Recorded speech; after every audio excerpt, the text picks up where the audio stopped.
This is Sweden, a country renowned for its stunning landscapes, advanced social systems, and high living standards. However, behind this idyllic image lies a complex and challenging reality. Violent clashes. Sweden's gang wars in a series of explosions linked to a gang war. Sweden, despite its welcoming nature, faces severe issues related to immigration. Since 2010, the number of asylum seekers has dramatically increased, bringing with a host of problems. How did Sweden, a beacon of progressivism, find itself grappling with these issues? Join us as we delve into the dark side of Sweden's immigration crisis, providing a comprehensive insight into the turmoil this beautiful country faces. Sweden has traditionally been considered to be a reference for many countries with its effective welfare system, high level of living, and a powerful economy. From the beginning of the 20th century until the present day, Sweden has become one of the most developed and liberal nations in the entire world. In healthcare, education, and social welfare, it had some of the most progressive policies that distinguished it as an epitome of a good governance. However, in the recent past, things have changed, and dramatically so. The immigrants and mostly asylum seekers have put a lot of pressure on the available social structures in Sweden. The country hosts a record number of refugees, most of which were recorded during the infamous 2015 European refugees influx with 160,000 asylum applications annually. Thus, this has put pressure on the capacity of public services and has brought new issues of integration and social inclusion. Thus, it is possible to identify the factors that have led to the current state of affairs in Sweden. Can you imagine a country known for its safety and tranquility facing a surge in crime rates?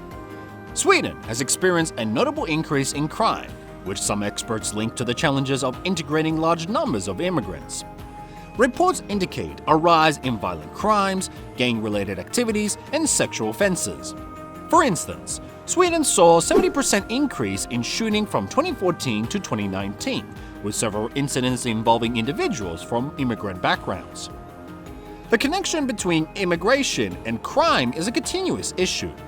While not all immigrants are involved in criminal activities, the concentration of socioeconomic challenges in immigrant-dense areas has led to higher crime rates in those regions.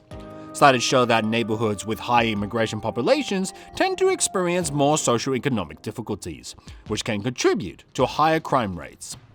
The lack of effective integration policies has exacerbated these issues, creating pockets of disenfranchised communities where crime can flourish. Moreover, Swedish authorities have noted that a significant proportion of those involved in recent crimes have been immigrants or individuals with immigrant backgrounds. This has led to intense public debate and political pressure to revise immigration and integration policies. The increase in crime has not only impacted public safety, but also strained the resources of law enforcement agencies and justice system. But how has this affected the Swedish economy? Immigration crisis has burdened Sweden in many ways, including imposing pressures on the nation's economic structure. Obviously, the expenses related to the assimilation and the settlement of a great number of immigrants are high. According to the statistics, in 2016, Swedish government expenditure reached to $5,940 billion, $5 billion on asylum seekers and refugees, which increased over the years further. Some of the costs include shelter, benefits, learning, and as well as health services. Thus, the economic consequences can be divided into categories. On the one hand, there is a direct material expense for having a child for the state, which is measured in thousands. The high spending of social services, therefore, bringing about a huge spending sector that could help dictate spending on other social spaces, such as physical investments that could support the existence of an evolving population and provision of social amenities for the existing populace. On the other hand, there is a peculiar issue of the economic absorption of the immigrants. That is the challenge of getting the immigrants into the labor market. A steady problem in this regard has been a higher unemployment incidence among immigrants, where the unemployment rates among the foreign-born population were much higher compared to the native Swedes. There is social pressure and change in political standing due to this economic stress on immigration issues. The assimilation of immigrants into the labor market is paramount in order to prevent long-term economic pressure. However, processes like language skill, acceptance of foreign qualification, discrimination has acted as independents to this process. The economic challenges have also opened debates about the future of the welfare state with open generosity in Sweden owing to such demographic changes. Specifically, what have government policies done in this regard? Why have government policies often worsened Sweden's immigration situation? Over the years, several policy decisions have had unintended consequences. Sweden's open-door policy turning the European migrant crisis was initially praised for its humanitarian approach. However, the lack of adequate infrastructure to support such an influx led to significant challenges. Policies aimed to rapid integration, such as fast-tracking work permits and language courses, often fell short due to the overwhelming demand and limited resources. For instance, the large number of asylum seekers overwhelmed public services, leading to delays and inadequate support in crucial areas like education and healthcare. Additionally, attempts to distribute immigrants evenly across municipalities face resistance and logistical issues, resulting in over-concentration in certain areas and strained public services. These policies have been reactive than proactive, addressing immediate crises without long-term planning. The reactionary nature of these policies meant they were not well coordinated, leading to gaps in implementation and support.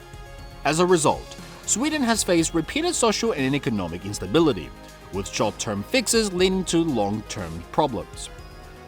The recent tightening of immigration policies, influenced by political pressure from far-right groups, has further complicated the situation, creating a more restrictive and less welcoming environment for new immigrants. The social impact is huge. Small income per capita and high levels of unemployment have been witnessed in the immigration hosting nations.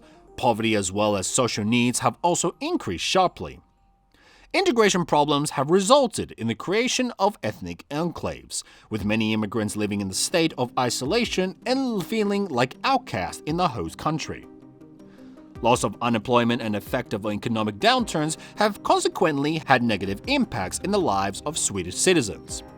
Immigrants have also exerted pressure on public facilities, therefore minimizing the quality and access to healthcare, education, and housing to citizens. For instance, unemployment of the immigration population stands considerably higher than a native Swede, and thus, the community is accustomed to relying on welfare systems, which consequently increases the bifurcation of society.